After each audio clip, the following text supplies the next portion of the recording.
Roman history spans a time period from about 700 BC to 476 AD. You must, as a student of history, understand Roman history. Roman history and what the Romans accomplished still to a degree influence us today. The Romans have a great influence in the modern world as far as language goes, religion, architecture, and technology. So we need to better understand Rome before we can better understand ourselves. Now we studied the Greeks a little bit before this time period, and the Greeks were politically organized into city-states for a lot of their history. They don't become an empire until you get to Alexander the Great. Now, to understand Alexander and the Romans, we need to understand what empire means, what that really means. So, to be a true empire is when you, as a political entity, have taken over another group of people that are not of the same culture, religion, and language that you are. Once you successfully incorporate these people into your political system, then you are a successful empire. So that's what we're going to see with the Romans here, how they expanded all over the Mediterranean and most of Europe and incorporated many different cultures and religions and peoples around that area. Now, going way back to, again, 700 BC, we look at the Etruscans. The Etruscans were a Greek people originally who started colonizing all over the Mediterranean Sea. And one of the places that they colonized was the Italian peninsula. And one of those cities that they oversaw was the city of Rome. Now, according to legend, the city of Rome itself was founded by Romulus and Remus, who were abandoned by their mother and left on the banks of the Tiber River to die. They were then, according to legend again, raised by a she-wolf into adulthood. One of the brothers killed the other brother. The surviving brother founds the city of Rome. Now, there's no real reason why Rome is important. The city of Rome itself is not on a major river. It doesn't sit on any major trade routes connecting two different areas, and there's really no major reason for it being there at all. But it's kind of interesting how this small little town of shepherds and tribespeople grows into the most important city in the Western world at the time. Now, politically, Rome at this time was ruled by kings. You're going to have kings of Rome controlling the city. Then at about 509 BC, you're going to have the kings of Rome ousted, all right, by the people of Rome. And you're going to have a republic established. You're going to have the Roman Republic established in 509 BC by Lucius Janus Brutus. Now, during the Roman Republic, you're going to have two distinctive classes in Roman society. You're going to have the very wealthy patricians, who are the ones that own land and property. And then you're going to have the poor plebeians, who are basically everybody else. So most of the Roman population would have been these poor plebeians. We saw during the Greek period, when they experimented with democracy, kind of the same thing, that there was this idea that you needed to have property in order to participate in the democracy. And that kind of makes a little bit of sense, because they felt back then that if you actually owned property, you were more invested in the community and would do what was best for the republic or the democracy that was being created. Now, within the government of the Roman Republic, you had the leading body, which was the Roman Senate. Now, the Roman Senate was the legislative body that dictated, state affairs. And within the Roman Senate, you're going to have two individuals who are called consuls, who were elected for 1-year terms to be the executive heads of the Senate. Their terms were pretty much kept short because, you didn't want one person being consul for too long and abusing any kind of authority or power that they were given. So terms were short, and you were supposed to be out in a year. Now, there's another stipulation in the Roman Republic for a dictator. Now, today we hear the word dictator, and we tend to think of, Pol Pot or Adolf Hitler, and we tend to have a lot of negative attachments to it. But the stipulation for dictator within the Roman Senate was that if the Republic was ever under threat and needed a quick fix, somebody needed to come to its rescue, a dictator would be elected and given full executive authority in order to handle the crisis. Then they were supposed to give back power to the Senate once the crisis was lifted. Now, the most famous of dictators in the Roman Republic was a guy by the name of Cincinnatus. In 458 BC, the Romans were under attack by the Sabians, a tribe from the northern part of Italy, and the Roman Senate, in order to save the city of Rome itself, decided to elect or appoint a dictator. So they appointed Cincinnatus, who was a wealthy patrician, farmer, basically.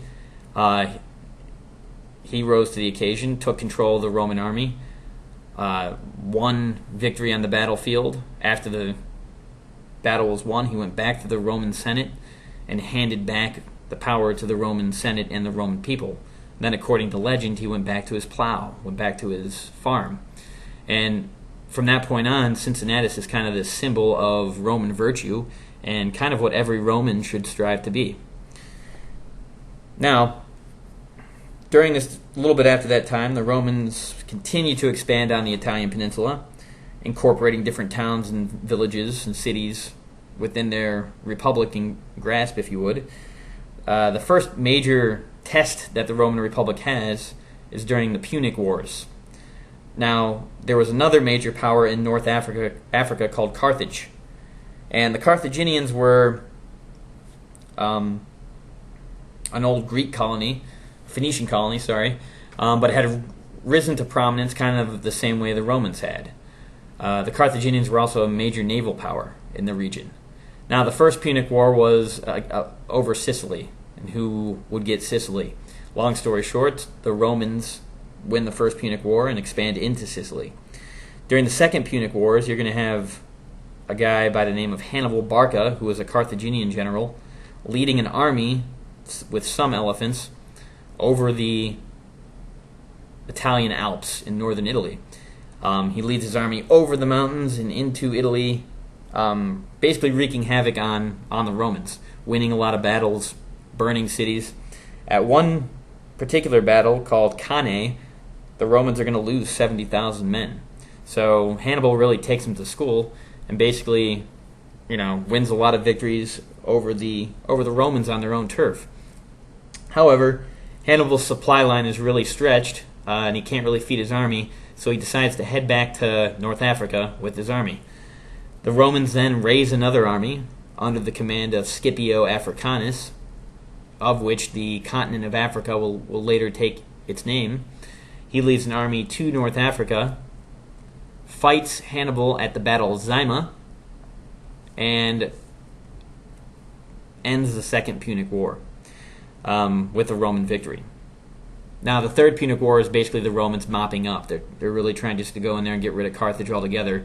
They burn the city of Carthage in North Africa. They raze all of the buildings. They burn all of the crops around the city, and then they throw salt all through the fields so that nothing will grow there again. So, effectively, Rome pretty much wipes Carthage from the face of the earth, more or less. The Roman Republic, after that time period, the government itself kind of weakens. You're going to have the Senate kind of losing power to consuls who were too powerful or abusing their power. You're going to have a few people being appointed dictator that kind of take it a little too far. They're not as noble as Cincinnatus was, and they kind of hold on to power longer than they should have. And you also kind of get this weird political system known as triumvirates during the late Republican period. Now, a triumvirate is when three people are in control, or three people rule. The most famous triumvirate is going to include Julius Caesar, Marius Crassus, and a guy by the name of Pompey.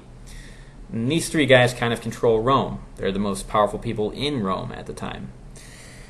Crassus is the older guy. He's kind of got a lot of money. And the other two, Pompey and Julius Caesar, are generals.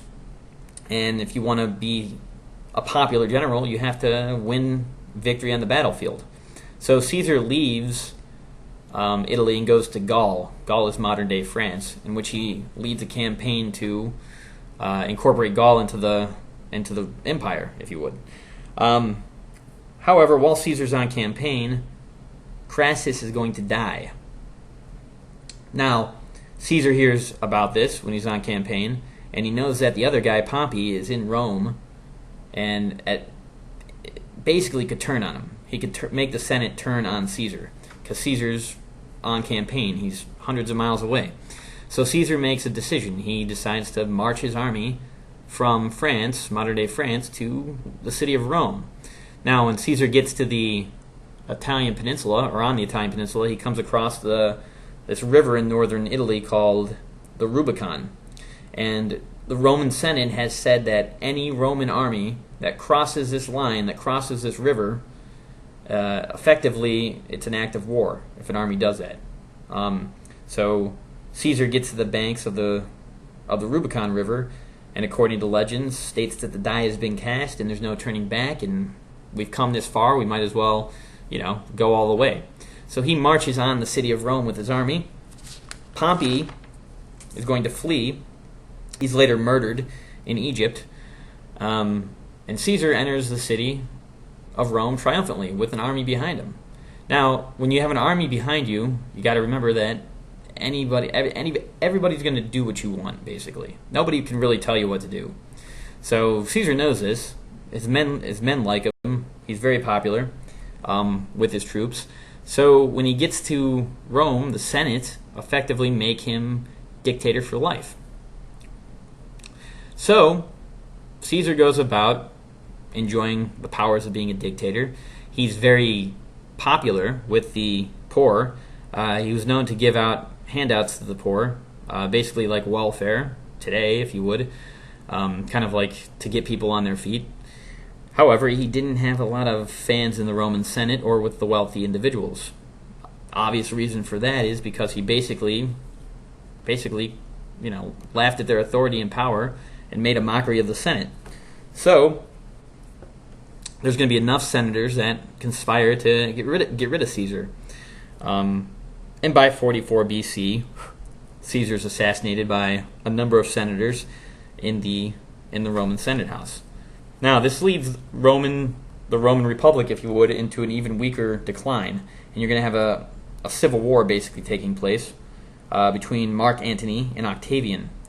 Both Mark Antony and Octavian are going to say that they're fighting to continue the legacy of Caesar. But by 27 BC, Octavian's going to be the victor in this civil war, and he's going to make himself the first emperor of Rome, all right, taking the name Caesar Augustus.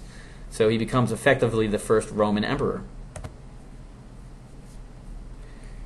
Now, with Augustus coming to the throne again as the first Roman emperor, you're going to have a period of peace and expansion in the Roman Empire known as the Pax Romana.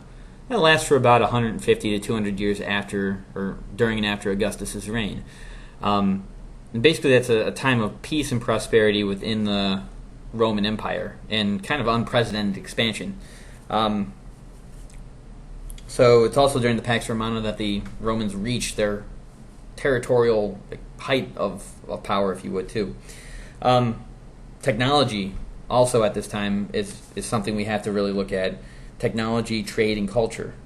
Rome dominated the Mediterranean Sea. Mediterranean translates to basically our sea, is what they called it, because they controlled all the territory around it. So they controlled trade within the Mediterranean, mostly shipping, all throughout the empire. Some of the major products that the Romans produced were olive oil, glassware. Glassware was a very important product that was traded eastward along the Silk Road. Wine, very important product for the Romans, and a product called garum, which was fermented fish sauce that the Romans basically put on everything. It was almost like their ketchup, if you would. And they transported a lot of their liquid products like wine and garum in things called amphorae. Now, amphorae were these basically mass-produced jars that all had the same shape, and they all laid the same way in a ship's hold. And it was, again, all standardized. They were all the same. So it was a pretty interesting and early example of mass production and mass transport that the Romans kind of led here.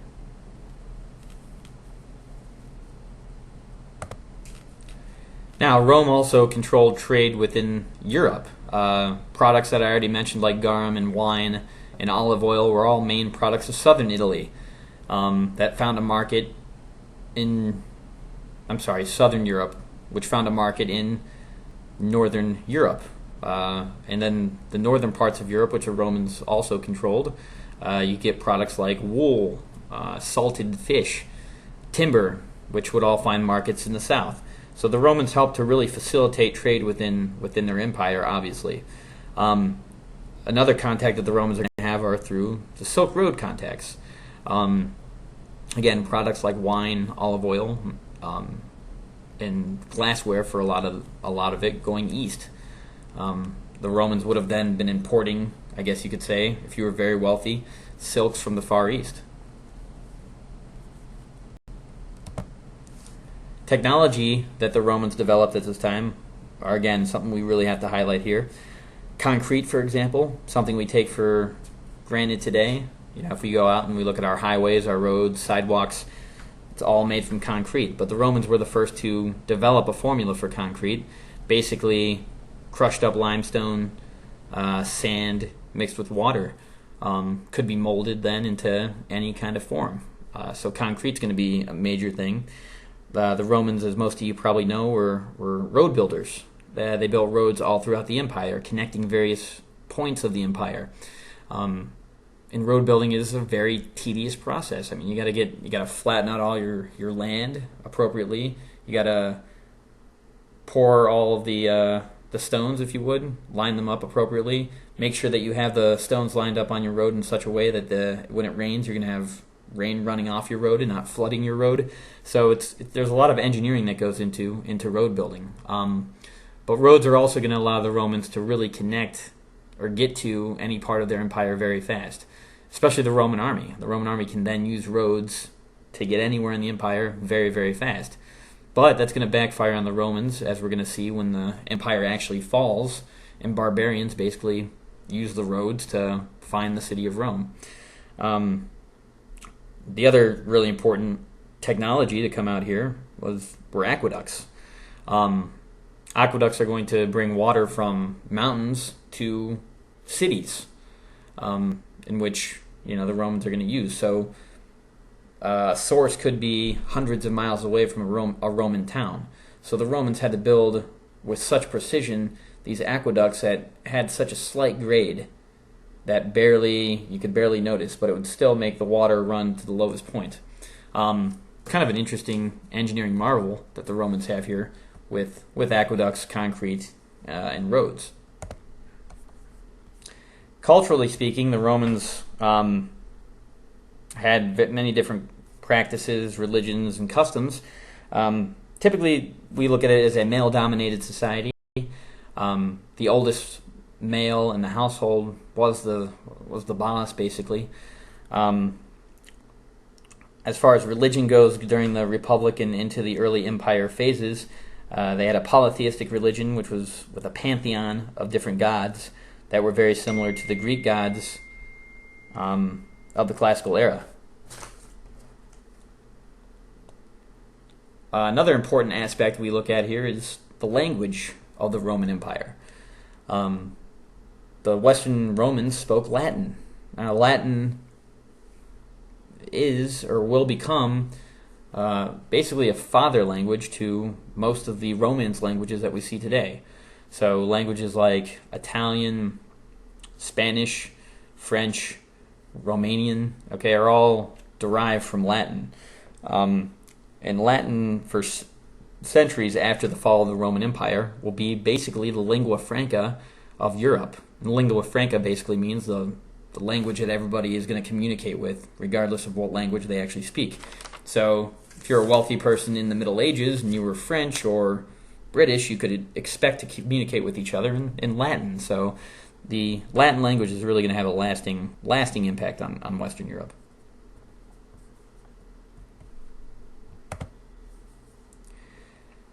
By the time you get to the 4th century A.D., the Roman Empire is really on the decline. One of the last figures that you want to highlight in Roman history at this time was a guy by the name of Constantine. Constantine is going to come to power after winning on the battlefield. He'll be pretty much one of the last Roman emperors that we really want to highlight here. Now, one of the last Romans we got to look at is Constantine, as I mentioned on the last slide. Constantine becomes emperor in the 4th century, and he takes over as kind of the empire itself is declining and falling apart. One of the most important things that Constantine really does is he creates a second capital within the Roman Empire. So you got the Roman capital, or the capital city of Rome, in the west, and then you got the city of Constantinople as the second capital in the east. So the Roman Empire, you see, is really, by this time, split in two, almost. The Western Roman Empire becomes more Latin in culture. It's more rural, less populated, less wealthy, and basically less sophisticated. And you're going to have the Eastern Roman Empire being more Greek in culture, more urbanized, wealthy, and just different from the West in that way. So, Constantine also does another important thing. He, right before he became emperor, he had to fight for his throne, if you would. And he's going to win on the battlefield against a rival. And he claims that right before the battle against his rival, he saw Christ leading or helping him fight in battle. This vision that Constantine had, he's going to attribute to the Christian God. And he's going to basically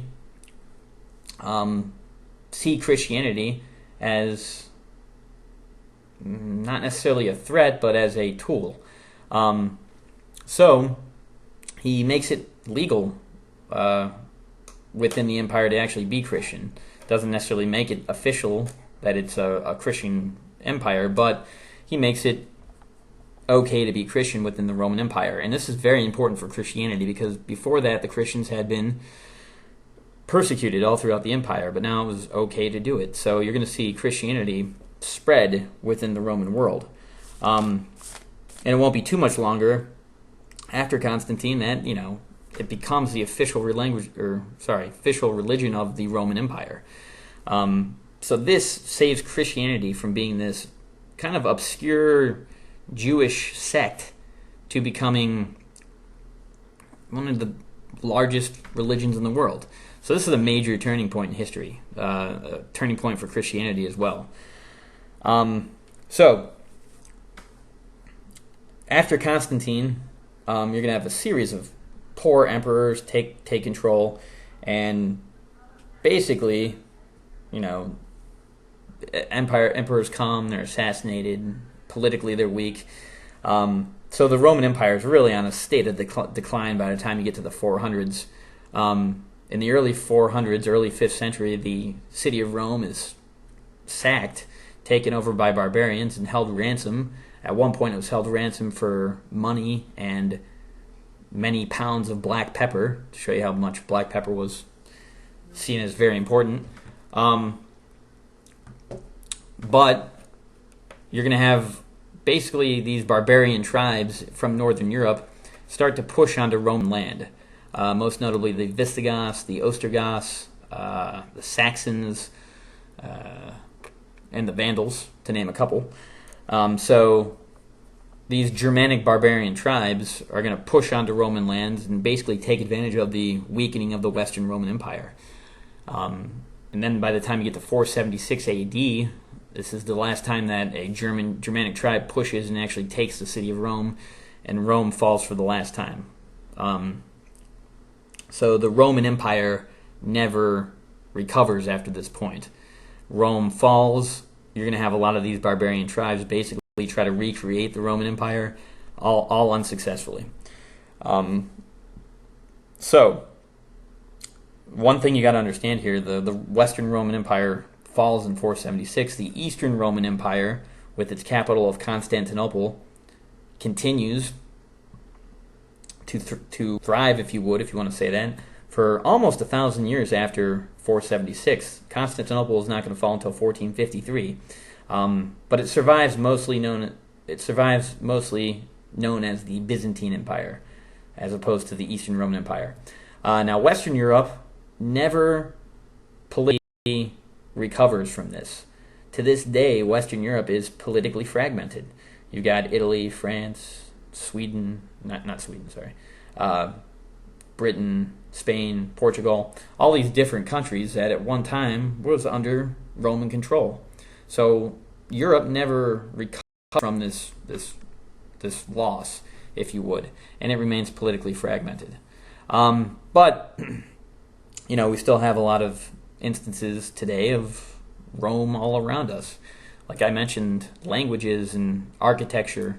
A lot of our government buildings, in Washington D.C. and other places have neoclassical roots, neoclassical influences, which are basically Roman influences. Law, for example, throughout most of Europe is what we call statutory law, and statutory law gets its roots from the Roman Empire. So there's a lot of Rome alive in us today. So it's very important that we appreciate it, understand it, and know it well.